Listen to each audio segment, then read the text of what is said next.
عتیق و اطہر سرکار سیدنا ابو بکر صدیق العتیق رضی اللہ تعالیٰ عنہ کے مبارک گھر کا رونق افروزی ہوئی، اور جان عالم علیہ الصلوۃ والسلام نے ارشاد فرمایا، اور میں آپ حضرات سے گزارش کروں گا کہ یہ جو آگے 2 لائنیں میں ذکر کرنے لگا ہوں، بقیہ گفتگو بھی اسی ضمن میں آپ سے کرنا چاہتا ہوں، اسے ذرا نہایت غور سے سماعت فرمائیے گا۔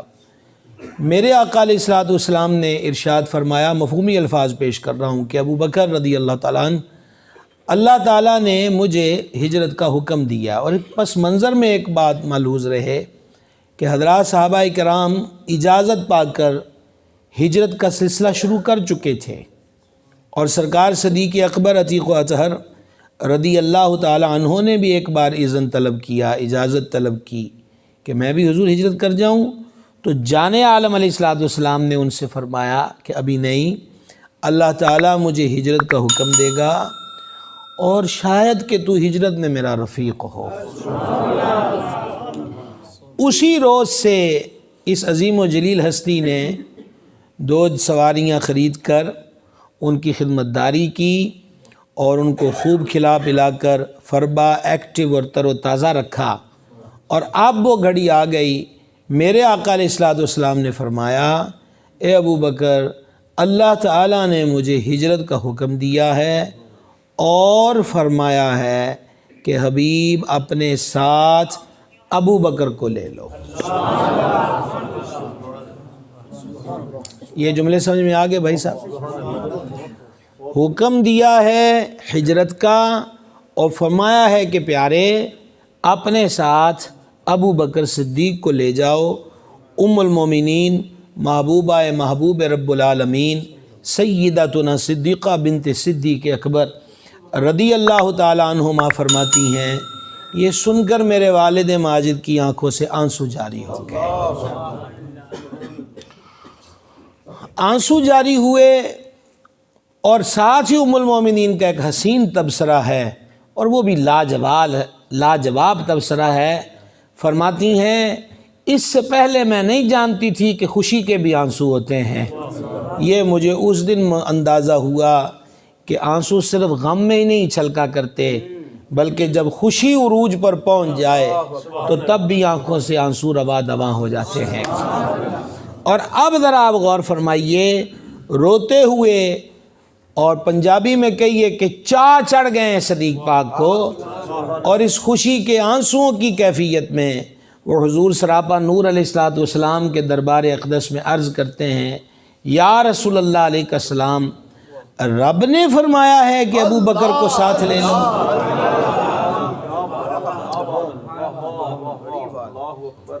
آپ ہجرت کی کیفیت پہ غور کیجئے گا۔ مکے کی تمام بڑی برادریوں کی تلواریں آستانہ شریف کا محاصرہ کر چکی۔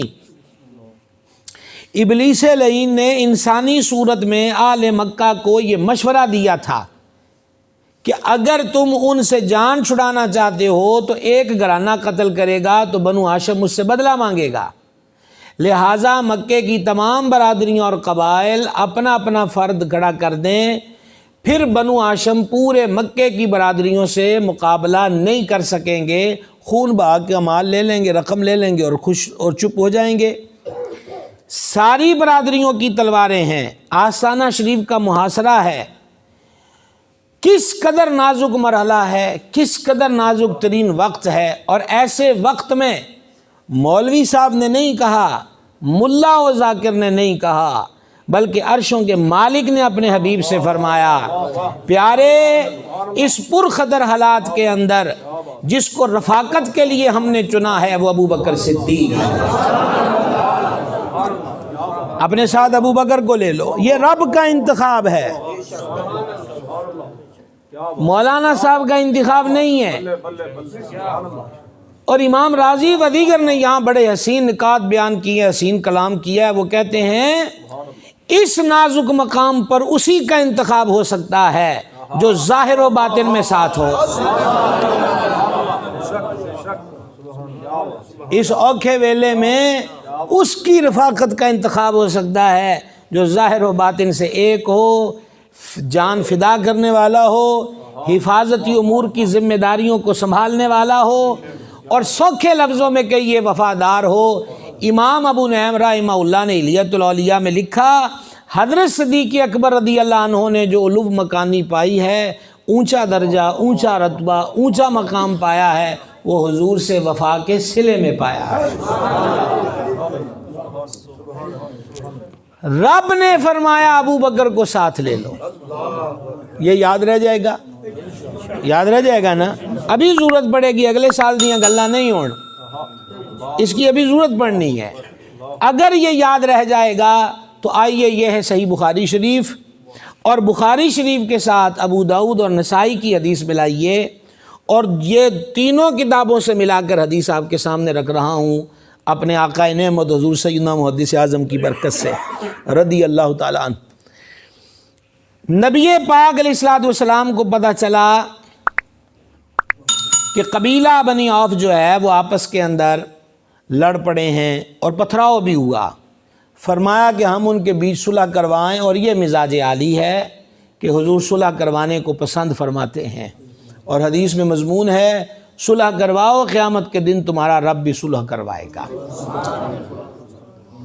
اب یہ لفظ جو ہیں یہ ابو داؤد اور نسائی کے اندر ہیں کہ حضور پر نور علیہ الصلوۃ والسلام نے حضرت بلال حبشی رضی اللہ تعالیٰ عنہ سے فرمایا، ہم دو گھرانوں قبیلوں کے بیچ صلح کروانے تشریف لے جا رہے ہیں، اگر ہم وقت نماز نہ پہنچ پائیں، اگر ہم وقت نماز نہ پہنچ پائیں، اگر ہم وقت نماز نہ پہنچ پائیں تو ابو بکر سے کہنا نماز پڑھا دے۔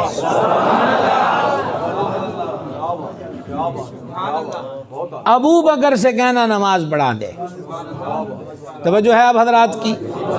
حبیب ہجرت پہ جائیے، ابو بکر کو ساتھ لے لو۔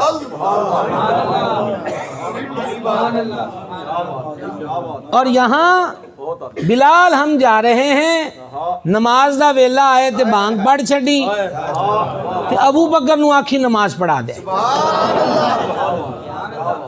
ذہن میں رہ گیا؟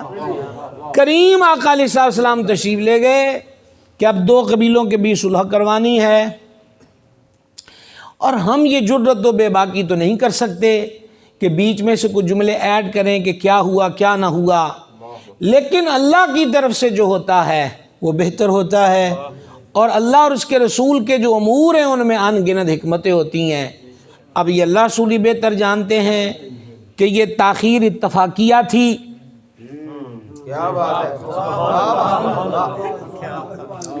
ویسے ہمارے حضرات علماء و ائمہ رونق افروز ہیں، کبھی ہم ائمہ آپس کے اندر بیٹھے ہوں تو ادھر سے ہو جائے نا نماز کا ٹائم تو نہ کہنا کوئی نہیں ہوتے ساڑھا خلیفہ ہے گا ہے، نہیں سمجھ آئی؟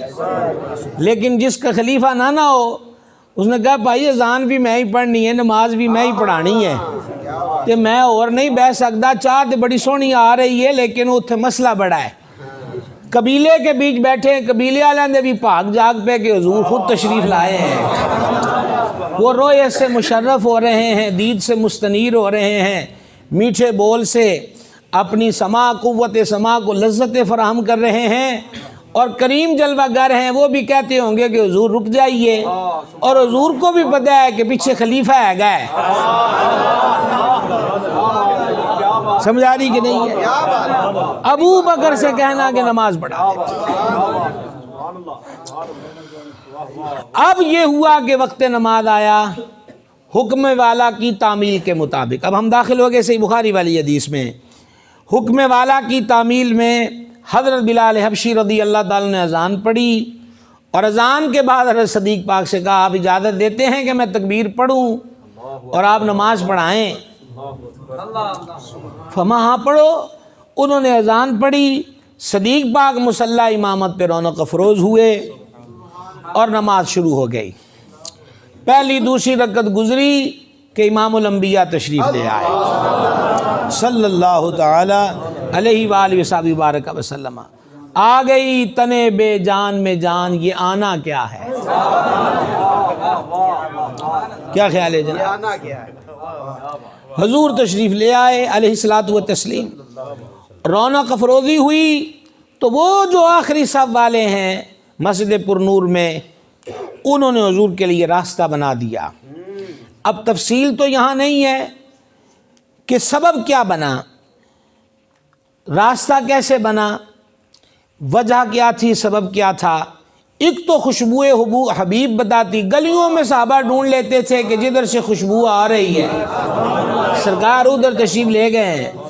حضور کا تشریف لانا، وہ آخری صف والوں نے کیا کیا کہ پیچھے ہٹ گئے، اور پیچھے ہٹ کے اگلی صف والوں کو بھی ہاتھ پہ ہاتھ مار کے، اسے عمل تصفیق کہتے ہیں، ایسے آواز پیدا ہو رہی ہے، اگلی صف والوں کو بھی خبر دی کہ حضور آ گئے ہیں۔ میں بڑا حیران ہوں کہ ہر بات لکھی ہوئی لوگ طلب کرتے ہیں، عشق، محبت اور تعظیم اور ادب کے بارے میں، یہ کہاں لکھا ہے، یہ کہاں لکھا ہے؟ مجھے تو آج تک وہ لکھا نظر نہیں آیا جو ان صحابہ نے پڑھا تھا۔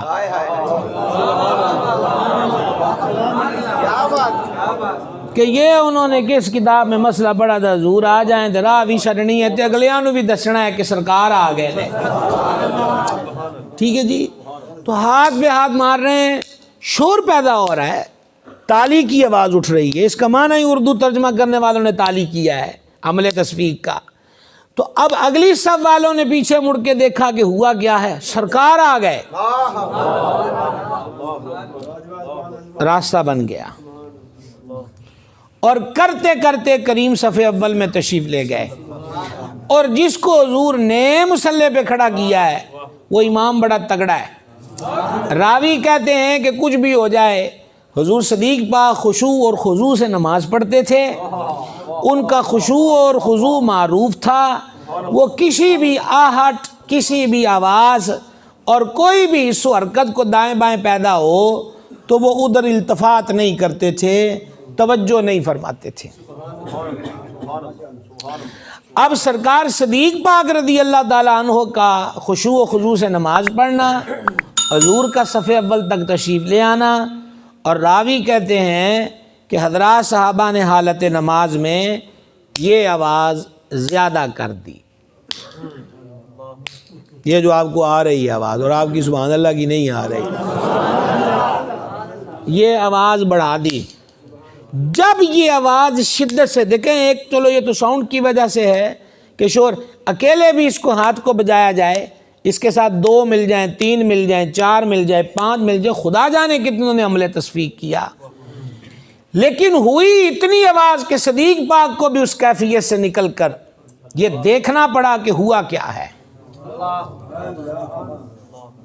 وہاں یہی لفظ ہیں کہ صدیق اکبر نے دیکھا، کدھر دیکھا؟ دائیں بائیں، اوپر کے پیچھے۔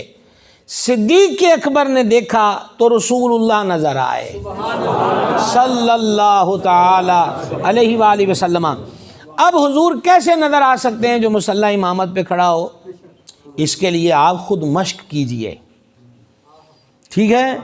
ایک آگے کھڑا ہو جائے، ایک پچھلی صف میں کھڑا ہو جائے۔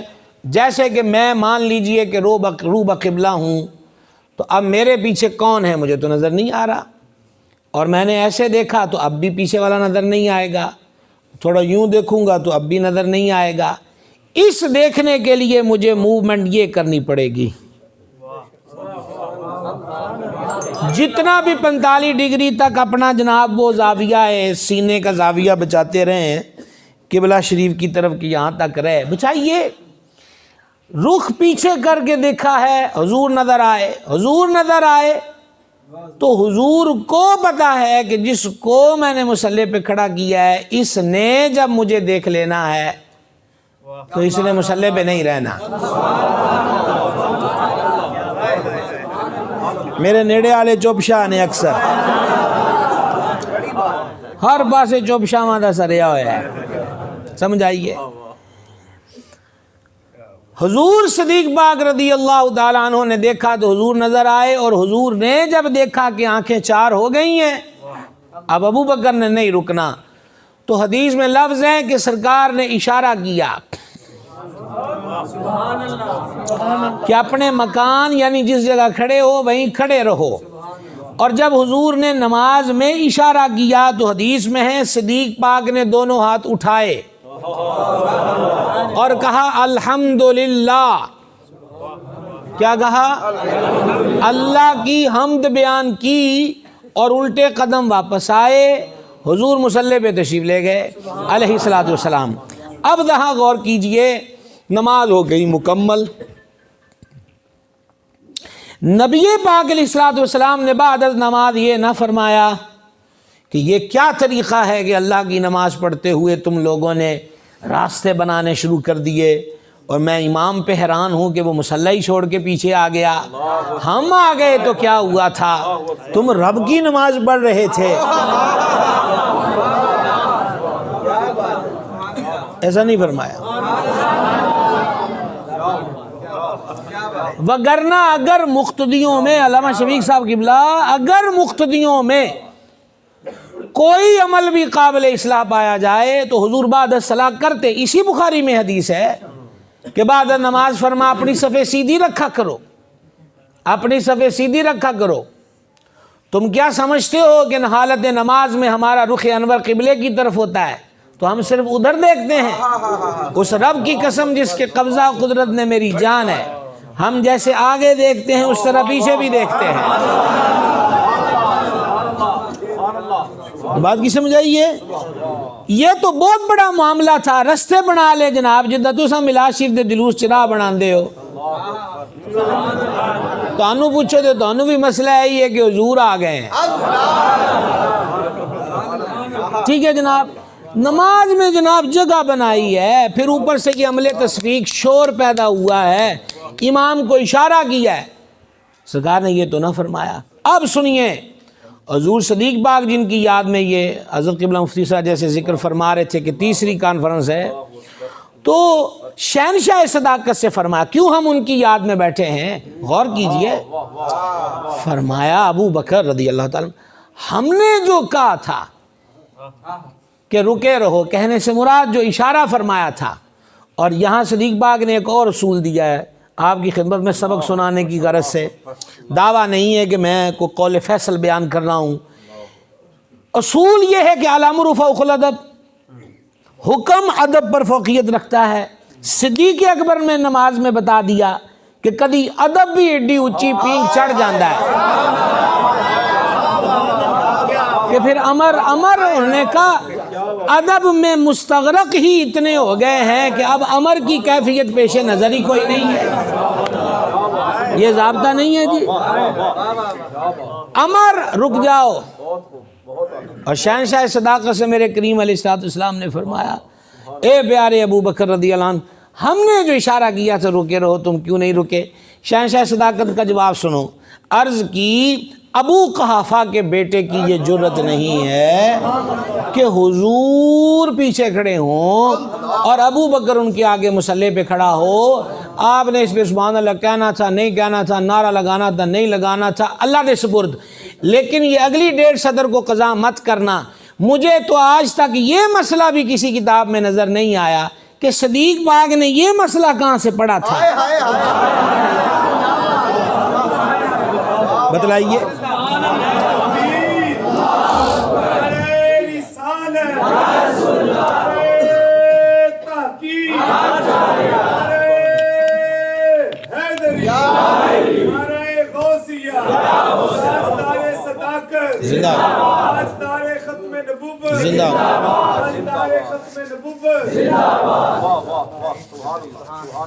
حضور والا یہ کہاں سے مسئلہ پڑا تھا؟ بتلائے کوئی ہمیں. کون سی کتاب تھی؟ کس کتاب میں یہ مسئلہ؟ ہر گل لکھی ہوئی لب دے ہو. صدیق پاک یہ کہاں سے مسئلہ لائے ہیں؟ اور بھی غور فرمائیے گا. نمازیوں کی یوں اصلاح فرمائی کہ تم یہ نہ کیا کرو، عمل تصویر نہ کیا کرو مرد حضرات، بلکہ امام کو لقمہ دینے یا توجہ دلانے کی ضرورت ہو تو حالت نماز میں سبحان اللہ یا اللہ اکبر یا الحمدللہ پڑھ دیا کرو. یہ عمل عورتیں کریں گی. عورت کی آواز اتنی عورت ہے کہ عورت کو حالت نماز میں بھی آواز سے لقمے کی اجازت نہیں، بلکہ عورت ہاتھ پہ ہاتھ مارے گی. اب یہاں آدھے دوپٹے وہ بھی مولویوں سے ڈرتے ہوئے پہن کے اب میلاد خاں بیبیاں بن گئی، انہوں نے کہا جی ساؤنڈ بھی ساڈا، مووی بھی ساڈی، ٹولکیاں بھی ساڈیاں، باجے بھی ساڈے، تے نالے عاشق پھر ساڈے وجے، ساڈے معاشرے دے عاشق ہون تے اگے عاشقاں نو مدینے کھڑن والیاں زنانیاں ہون۔ یہ رونے کی بات ہے، آپ اسے لطیفہ سمجھتے ہیں، ہمارے تو دل جلے ہوئے ہیں۔ یہ رونے کی بات ہے، پیچھے بچ کیا گیا ہے؟ کیا خدا نہ کرے ہمارے جیتے جی وہ دن بھی آ جائے گا کہ مشترکہ مخلوط محفلیں ہونے لگ جائیں گی اور عورتیں سٹیجوں پہ بھی آئیں گی، کیونکہ نیم عورتیں تو ہمارے سٹیجوں پہ آتی ہیں۔ سمجھ رہے ہیں آپ؟ جن عورتوں کے ساتھ ہی اور شی لگتا ہے وہ تو آدھا سٹائل بنا کے آتی ہیں یا آتے ہیں۔ تو اب لائیو چل رہی ہیں عورتوں کی محفلیں، کیا پڑھو گی؟ نعت شریف۔ نعت کس کو کہتے ہیں؟ حضور سرکار سیدنا محدث اعظم نور اللہ مرقدہ وہ صبح جب پڑھانے کے لیے رونق افروز ہوئے تو کسی طالب علم سے یا طالب علموں سے استفسار فرما، رات کوئی جلسہ ہوگا لائل پور میں کہ وہاں بھئی کون گیا تھا وہاں، تو کیا ہوا؟ تو وہ ایک طالب علم نے کہا حضور پہلے تلاوت ہوئی پھر نعتاں شاطاں پڑھیاں۔ فرما استغفر اللہ، توبہ کرو، نعتاں شاطاں نہیں کہنا چاہیے، نعت شریف کہنا چاہیے۔ اور فرما کفارے میں 11 مرتبہ کہو کہ حضور پر نور علیہ الصلوۃ والسلام کی تعریف کو نعت شریف کہتے ہیں۔ اس لیے محدث اعظم ضروری ہے، اس لیے اعلیٰ حضرت ضروری ہے۔ اور جن کو ہر جگہ ناچنے گانے کا میدان چاہیے ان کے لیے سب سے زیادہ ضروری ہے کہ احمد رضا نہ ہو۔ بات کی سمجھ آ رہی ہے؟ عورت کی آواز اتنی عورت ہے کہ وہ بھی اس دور میں جب بیویاں اکٹھی نماز پڑھتی تھی، اکٹھی سے مراد ان کی صفیں تو الگ ہوتی تھیں، حاضری کی اجازت تھی کہ اگر عورت نے لقمہ دینا ہے کوئی بات ہے تو وہ ہاتھ پہ ہاتھ مارے گی، زبان سے نہیں بولے گی، کیونکہ عورت کی آواز بھی عورت ہے۔ تو جو شریعت نماز میں عورت کو لقمے کے لیے نہیں بولنے دیتی، وہ میک اپ کر کے ننگے منہ ننگے سر نعت کے عنوان پر بے حیائی کے فروغ کی شریعت اجازت کیسے دے سکتی ہے؟ خدا را ان امور پہ توجہ کیجئے، خدا را ان امور پہ توجہ کیجئے۔ اب آپ کو سبق ترتیب سے ذہن میں رکھنا چاہیے۔ پیارے، اللہ تعالیٰ نے مجھے ہجرت کا حکم دیا اور فرمایا ابو بکر کو ساتھ لے لو۔ بلال، میں صلح کروانے جا رہا ہوں، اگر نماز کے وقت نہ آؤں تو ابو بکر سے کہنا نماز پڑھا دے۔ یاد رہ جائے گا۔ اب یہ ہے تیسرا مقام، یہ ہے تیسرا مقام۔ یہ ان دنوں کی بات ہے کہ جب حضور پر نور علیہ السلام کے کاشانہ اقدس پر مرض فیض لینے آیا ہوا ہے اور حضور اقدس علیہ الصلوۃ والتسلیم مسجد انور میں تشریف نہیں لائے، یہ پہلی نماز ہو گئی جس کو ہمارے یہاں کہتے ہیں ایام وصال، جن دنوں میں میرے کریم علیہ السلام نے وصال شریف فرمایا۔ پہلی نماز کا وقت ہوا، حسب معمول مؤذن نے اذان پڑھی۔ یہ حدیث بھی صحیح بخاری کی سنا رہا ہوں آپ کو مفہومی الفاظ کے ساتھ۔ مؤذن نے اذان پڑھی، جب اذان ہو چکی تو اب انتظار ہے سرکار کا۔ یہ نمازی بھی بڑے با کمال ہوئے ہیں، بڑے بڑے بے نمازی ان نمازیوں کے خلاف ہیں۔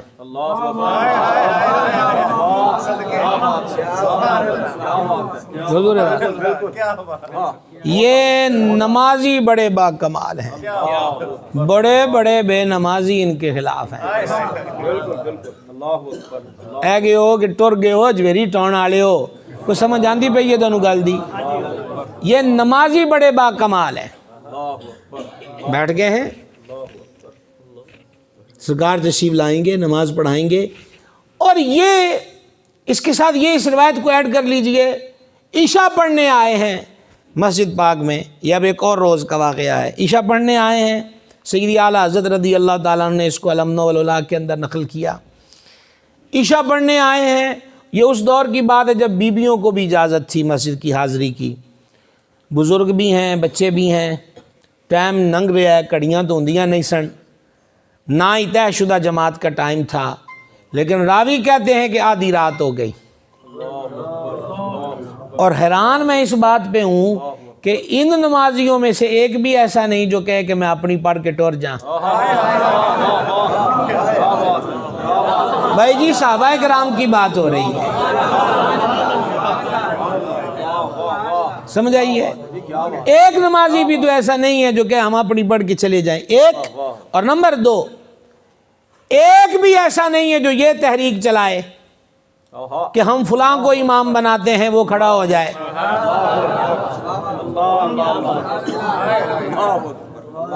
ایک بھی نہیں ہے.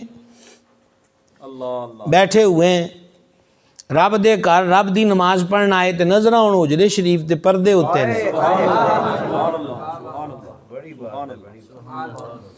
کب پردہ ہٹے، کب مہر طلوع کرے، مسجد کی فضا کو رخساروں کے نور سے منور اور وجود سے معطر فرمائے. آدھی شب حضور پر نور علیہ السلام رونق افروز ہوئے مسجد انور میں آدھی رات. اور میرے کریم نے ملاحظہ فرمایا بزرگ صحابہ پاک کو اونگ آ رہی، بچے سو چکے ہیں، سارے دن کی محنت مزدوری. کریم فرمایا کہ اے تہاڈی مینوں مشکلاں دا خیال نہ ہوئے تے میں عشاء دی نماز ادھی رات ویلے فرض کر دواں. تمہارا دقت میں پڑھنا ہم پہ گرا نہ گزرے تو ہم عشاء کی نماز آدھی وقت کے وقت فرض کر دیں، آدھی رات کے وقت. اعلیٰ حضرت رضی اللہ عنہ نے اور بھی حدیث کوٹ کی. فرمایا پاور دیکھ رہے ہو حضور کی، فرض کر دوں فرض کر دوں فرض کر دوں. یہ پاور پہ غور کیا ہے، فرض کر دوں فرض کر دوں. مثلا ایک مقام پہ فرمایا تمہارا مشقت میں پڑھنا ہم پہ گرا نہ گزرتا ہو تو ہم فرض کر دیں کہ جب مسجد میں آیا کرو تو خوشبو لگا کے آیا کرو. ایک مقام پہ فرما تمہارا مشقت میں پڑھنا ہم پہ گرا نہ گزرتا ہو تو ہم فرض کر دیں کہ وضو کے ساتھ مسواک کیا کرو. تمہارا مشقت میں پڑھنا ہم پہ گرا نہ گزرتا ہو تو ہم فرض کر دیں کہ عشاء کی نماز آدھی رات کے وقت پڑھی جائے. فرض کر دیں مسواک کو، فرض کر دیں خوشبو کو، فرض کر دیں آدھی رات نماز عشاء کو. فرض کر کون سکتا ہے؟ میں تو مالک ہی کہوں گا. فرض کر کون سکتا ہے؟ میں تو مالک ہی کہوں گا. فرض کرنے کی پاور کس کے پاس ہے؟ میں تو مالک ہی کہوں گا. یہ اتھارٹی کس کے ہاتھ میں ہے؟ میں تو مالک ہی کہوں گا. کہ ہو مالک کے حبیب، یعنی محبوب و محب میں نہیں میرا تیرا. تو یہ اس دن بھی آدھی رات بیٹھے رہے، کسی نے نہیں کہا کہ کوئی اور پڑھا دے یا اپنی پڑھ کے ٹور جائیے. انہوں نے کہا نیند آندی تو پھر سجنا دے بوئے تے آئی جائے، آن کے پڑھا دیں گے. نہیں، آ بیٹھے ہیں. یہ وہی ہستیاں ہیں کہ سر انور گود میں ہوگا اثر قضا اور ان کو ہو جائے. ان پھر مولا علی نے واری تیری نیند پر نماز، ہاں وہ بھی اثر جو سب سے اعلیٰ قدر کی ہے. اور آج پہلی نماز کا وقت ہے، مرض مبارک حاضر درگاہ ہے، ظاہری سبب یہی ہے. اور ادھر آستان قدس پر درخواست پیش کی جاتی ہے، اور درخواست گزار بھی مومنوں کی ماں. سرکار کے آستانہ شریف پر میں آپ کو یہ صدیقہ پاک کے مبارک نام کی بات بتا رہا تھا جو مجھے یاد ہے. ادب سے نام لیا جائے. آپ اعلیٰ حضرت کا فتاوی شریف پڑھیں، بہت کم جہاں اشد ضرورت ہے وہاں حضور صدیقہ کا ذاتی نام لکھا ہے اور حضرت بطول پاک کا. وگرنہ اعلیٰ حضرت مخدومہ کو بطول زہرا لکھتے ہیں اور ام المومنین عائشہ پاک سرکار کو جہاں بھی یہ صدیقہ ام المومنین صدیقہ نے فرمایا ام المومنین صدیقہ تو پھر اولاد نو بھی چاہیے نا ماواں دی یاد کرن،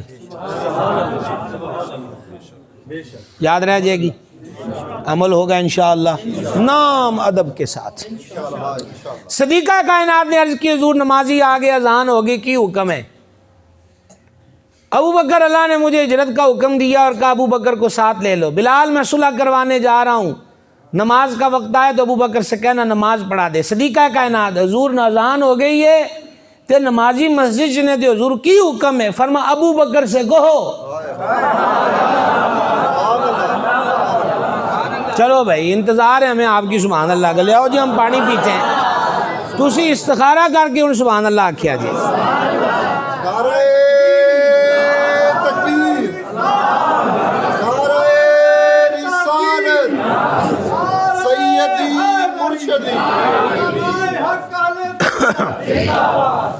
آپ ترتیب تو دیکھیے، حبیب جاؤ ابو بکر کو ساتھ لے لو۔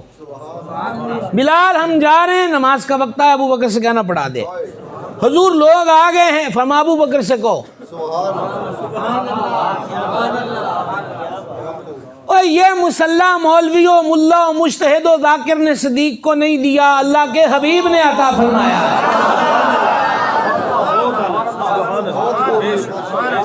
مسلح پر حضور نے کھڑا کیا ہے۔ میں آپ کو یہی صرف آج کی ساری گفتگو میں یہی میسیج دینا چاہتا ہوں، مسلح حضور نے دیا ہے، مسلح سرکار نے دیا ہے، اور سرکار کی اپنی تعلیمات مسلح کے بارے میں کیا ہیں؟ فرمایا امام تمہارے اور اللہ کے درمیان سفیر ہوتا ہے، ویکھ کے بندہ کھلا رہا کرو۔ اور سیدنا عبداللہ بن مسعود اس امت کا استاد رضی اللہ تعالیٰ عنہ وہ فرماتے ہیں لوگوں، بلکہ روایت ہے وہ اکثر فرماتے تھے لوگوں اپنے میں سے بہتر بندے کو امام بنایا کرو، اپنے میں سے بہتر کو بنایا کرو، اپنے میں سے بہتر بنایا کرو۔ عبداللہ بن مسعود رضی اللہ عنہ اپنے میں سے بہتر بندے کو امام بنایا کرو، جس طرح حضور ہمارے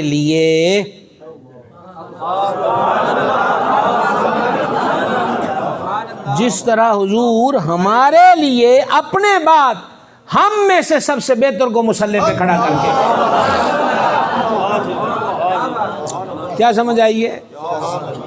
مسلح حضور نے عطا فرمایا ہے۔ آگے ہم اس کا لطف حاصل کرتے ہیں۔ ابوبکر سے کہو لوگوں کو نماز پڑھائے۔ صدیقہ کائنات رضی اللہ تعالی عنہ نے عرض کی حضور وہ نرم دل ہیں، آپ کی جگہ پہ کھڑے ہو کے نماز نہیں پڑھا سکیں گے، وہ اپنے رونے پہ ضبط نہیں کر سکیں، ہجر ہے نا جی۔ یہ 2 بار ہو گیا۔ ابو بکر سے کو نماز پڑھائے۔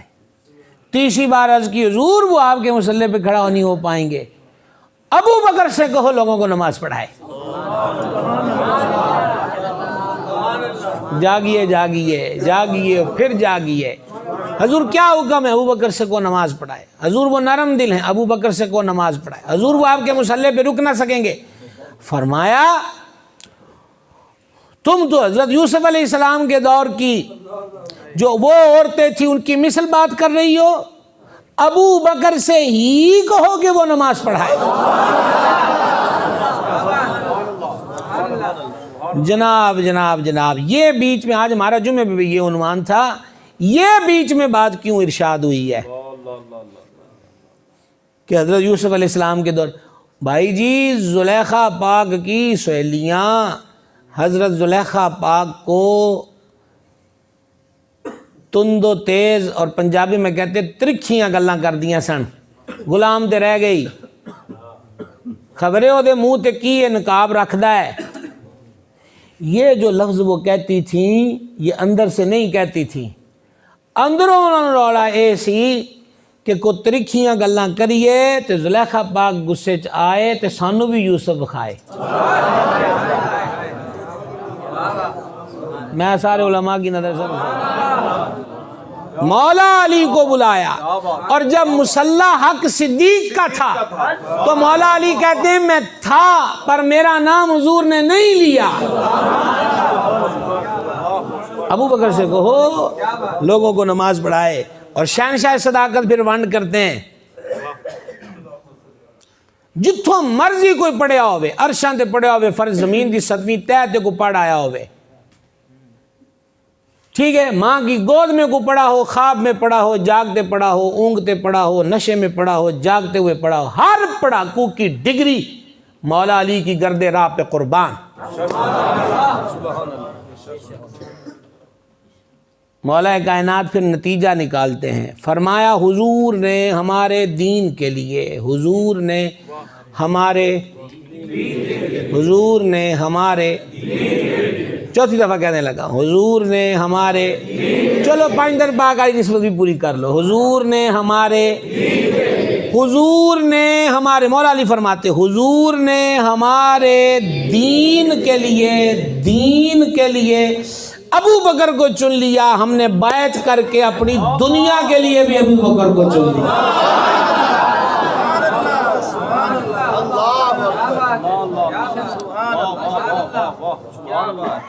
لفظ یہ نہیں ہے کہ حضور نے سیاست کے لیے ابو بکر کو چن لیا، لفظ یہ نہیں ہے، کیا کہیں بھولے بادشاہ، یہ نہیں فرمایا کہ سیاست کے لیے، یہ بھی نئی تشریح ہے، کان ادھر سے نہیں ادھر سے پکڑ لیے، وہ تو جناب وہ تو سیاسی خلیفہ ہیں۔ اچھا، گنجے شکر کا خلیفہ اور روحانیت کا خلیفہ، دادا صاحب کا خلیفہ روحانیت کا خلیفہ، راستانو کی آنکھاں، کیا کہیں آپ سے، دادا صاحب کا خلیفہ روحانیت کا خلیفہ، گنجے شکر جس کو خلافت دیں روحانیت کی خلافت، غوث پاک جس کو خلافت دیں روحانیت کی خلافت، صابر پاک، نظام پاک، جمال پاک، شاہ رکن عالم، غوث بہاؤالدین زکریا ملتانی، شیخ شہاب الدین عمر سہروردی، شیخ بہاؤالدین محمد نقشبند بخاری، بابا غزالی، امام امیر خسرو، یہ سارے ولی جس کو خلافت دیں وہ خلافت روحانی ہو، اور حضور جس کو خلافت دیں وہ سیاسی ہو۔ کیا سبق پڑھا رہے ہو بھائی جی؟ اعلی حضرت چلے گئے، فکر رضا والے تو نہیں گئے۔ یہ بھی ایک نئی ایکٹنگ ہمارے معاشرے میں ہوئی۔ مسئلہ کیا ہے کہ صرف اور صرف اس درگاہ سے عقیدے کی اور محبت اور الفت کے رشتے کو کمزور کرنا۔ صدیق اکبر حضور کا روحانی خلیفہ ہے، بے شک، خلافت راشدہ، تو اب تک آپ کہاں پہنچے؟ سبق دہرانا ہے، اور 1 گھنٹہ تقریر کو ہوا چاہتا ہے، اور ربط میں اگر تقریر ہو تو 1 گھنٹہ بہت ہوتا ہے۔ سمجھ آ گئی؟ کفایت کرتا ہے، نہیں بہت ہو گئی۔ یہ بھی زومانہ بات ہے کہ بہت ہو گئی۔ آج ایک ہی مسئلہ، میں کل وہ آیا تھا اسلام نگر میں، تو میں نے وہاں پر عرض کیا تھا، میں نے کہا آج اس عنوان، پہلے حضرت کے ہاں آئے تھے تو یہ عنوان، پھر وہاں کل کا اور عنوان تھا، اور وہاں میں نے کہا تھا کہ یہاں میں امامت پر بات کروں گا۔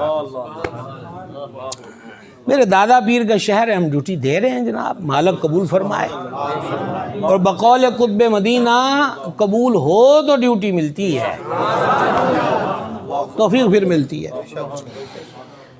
سبق پھر دہرائیے، ابوبکر مجھے اللہ نے وہ ہجرت کا حکم دیا اور فرما تجھے ساتھ لے لوں، بلال میں صلح کروانے جا رہا ہوں، نماز کے وقت نہ ہوں تو ابوبکر سے کہتا نماز پڑھا دے۔ حضور نمازی آ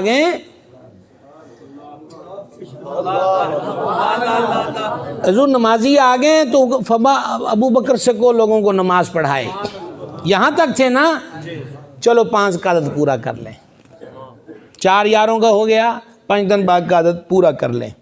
اسی بخاری میں انہاں دی بھی مہربانی ہے کہ روڑے انہاں کلیئر کرتے، ہن ہاں جی روڑے نہ مکانے ہون تو پھر ساڈا کی ترلا کسے اگے، روڑے مک چکے۔ یہ جو ہم کہتے ہیں نا کدھر جائیں جانا کچھے ہے، گلیں ساریاں کلیئر نے، کوئی ابہام نہیں۔ سنیے روایت، ذمہ داری سے سنا رہا ہوں، آپ نے صرف سبحان اللہ نازک مزاجی سے کہنا، اور تو مسئلہ تو کوئی نہیں، ٹھیک ہے نا؟ غور فرمائیے، آپ سے زبردستی بیعت لی تھی صدیق پاک نے، مولا علی پاک کے قربان جائے، فرمان نہیں،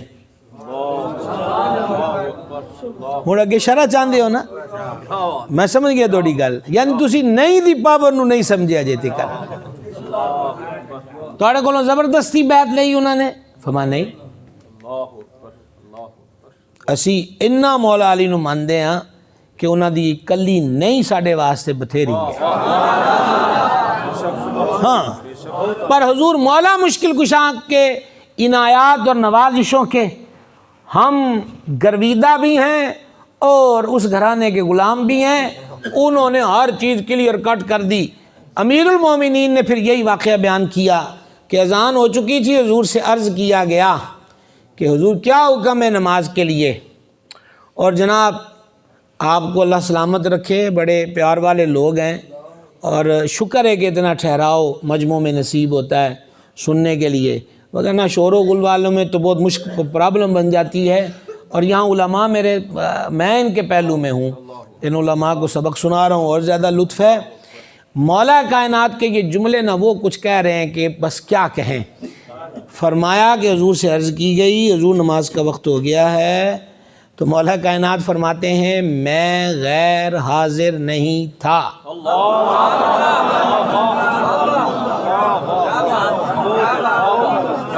کچھ سمجھ آئی بات کی؟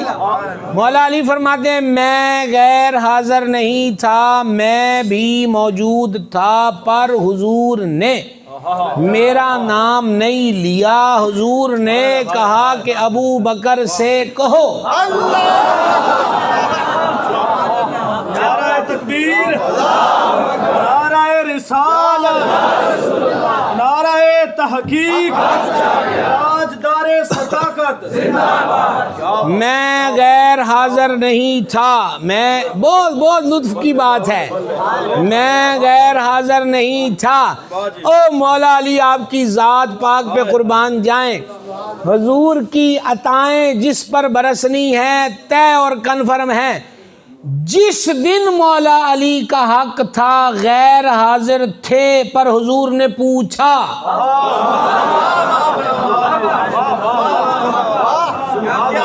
آئی سمجھ کے نہیں آئی؟ کل یہ جھنڈا میں اس کے ہاتھ میں دوں گا جس کے ہاتھ پر اللہ نے فدا رکھی ہے، وہ جس کو جھنڈا دوں گا وہ اللہ اور اس کے رسول سے محبت کرتا ہے، اللہ اور اس کا رسول اس سے محبت فرماتے ہیں۔ ہے کہ ہونا جناب؟ کو سمجھ آ رہی ہے؟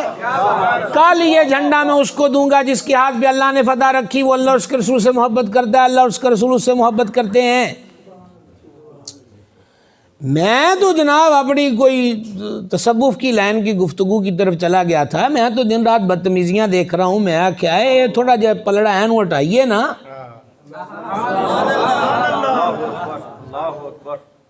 یہ کیا بات ہوئی جس کا دل چاہے وہ زبان دراز کرے؟ اور مجھے ان زبان درازوں سے بھی غرض نہیں ہے، مجھے تو اپنے جوانوں کو بچانا ہے۔ اشتہار پر حضرت قبلہ مفتی محمد اسلم رضوی صاحب کا نام لکھا، وہ بھولنا جائے جائے۔ ان کے اوپر ایک سردار کا نام لکھا ہے جو میرا بھی سردار ہے، سنیت کا بھی سردار ہے۔ او اچیاں مناراں والے دی تعلیم نو بھولنا جایا جے، وہی عقیدہ حق ہے۔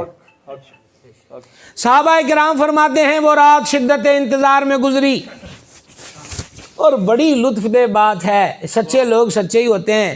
حضور فاروق اعظم رضی اللہ عنہ فرماتے ہیں عمر کے دل میں کبھی بھی عہدے کی تمنا پیدا نہیں ہوئی سوائے اس رات کے۔ تھے یہ حدیث پڑھاتے ہوئے، فما حضرت بلال نے یہ منظر کیسے دیکھا ہوگا؟ ہائے ہائے ہائے ہائے، صحابہ نے یہ کیفیت کیسے برداشت کی ہوگی؟ بس پھر محدث اعظم روئے اور کتاب بند کی اور آستانے پہ تشریف لے گئے، آگے لفظ نہیں پڑھا سکے۔ ہائے ہائے ہائے ہائے، جوہری کی گھت جوہری جانے کہ جو کوئی جوہری ہوئے، گھائل کی گھت گھائل جانے کہ جن لاگی ہوئے۔ جن کی حضور سے محبت اور الفت ہر وقت قائم رہتی ہے ان کا حال یہی ہوتا ہے۔ یہ فراق و ہجر کے مارے ہوئے لوگ یہ عشق و مستی میں ڈوبے ہوئے لوگ. ہمارے آقا نعمت حضور محدث اعظم نور اللہ مرقدہ ایسی صورت بھی ہوتی کہ جب حدیث میں آتا کہ حضور مسکرائے تو سرکار محدث اعظم مسکراتے، فرماتے تم بھی مسکراؤ کہ حضور مسکرائے ہیں. اور جب بات آتی کہ چشمان کرم سے اشک بہیں تو محدث اعظم کی آنکھوں سے آنسو چھلکتے، اور طلباء سے فرماتے رونے کی کوشش کرو، کیونکہ تذکرہ آیا ہے کہ حضور نے گریہ فرمایا حضور کی چشمان کرم سے اشک بہیں، اور اشک نہیں بہتے تو کچھ رونے کی صورت بناؤ. یہی وہ بات تھی کہ حضرت استاد العلماء علامہ بندیالوی رحمۃ اللہ علیہ کے بارے میں نے علماء سے سنا کہ وہ سارے اسباق پڑھاتے تھے، جب دورہ حدیث کی باری آتی تو کہتے لائل پور جاؤ، حضرت محدث اعظم سے حدیث پڑھو. تو کسی نے کہا آپ مائی باپ ہیں علوم و فنون کے، سارا جدو پھل پک جاندہ ہے تو محدث اعظم کو کال دن دیو کہ حدیث ہو پڑھان. کہا وہ صاحب حضوری محدث ہے، او حضور نو ویکھ ویکھ کے حدیث پڑھان. کیا سمجھے آپ؟ جسے چہرہ نظر آیا میرے سردار احمد کا، دل و جاں سے ہوا شائدہ میرے سردار احمد کا. او پاگاں والے ہو، لیل پور والے ہو، تے شکر ادا کریے داتا صاحب دا جنہ اس بنجر زمین تے محدث اعظم نو کال دیتا تے آباد کر دیتا. یہ آبادی بیٹھی ہے، یہ باغ پھول پنکھڑیاں ہیں جو سارے بیٹھے ہوئے ہو. للہ الحمد للہ الحمد للہ الحمد. اب یہ پانچواں موقع ہے. کریم تشریف لائے. اب بیچ میں معذرت چاہتا ہوں، وہ 2-3 لائنیں وہ کیفیت ہی ایسی ہے. سرکار تشریف لاتے ہیں، اس حالت میں صدیق پاک ڈیوٹی دے رہے ہیں مسلح پہ، جو مالکوں نے مسلح دیا ہوا ہے. صدیق اکبر نے دیکھا کہ حضور آ گئے، پر مجھے یہ بتائیے انہوں نے کیسے دیکھا کہ حضور آ گئے؟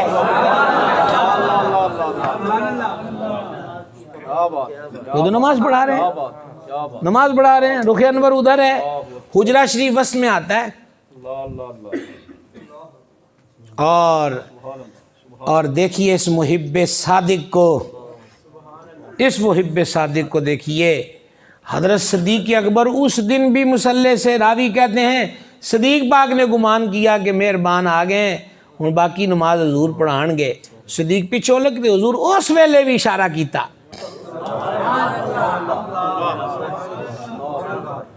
اپنی جگہ پہ رکے رہو. جس طرف اٹھ گئی دم میں دم آ گیا، اس نگاہ عنایت پہ لاکھ ہاتھ، جس سمت اٹھا غنی کر دیا، موج بہر سماحت پہ لاکھ وسلام. حضور والا سنت جو ہے، کسی عمل کو سنت کہنا، یہ 3 چیزیں اس میں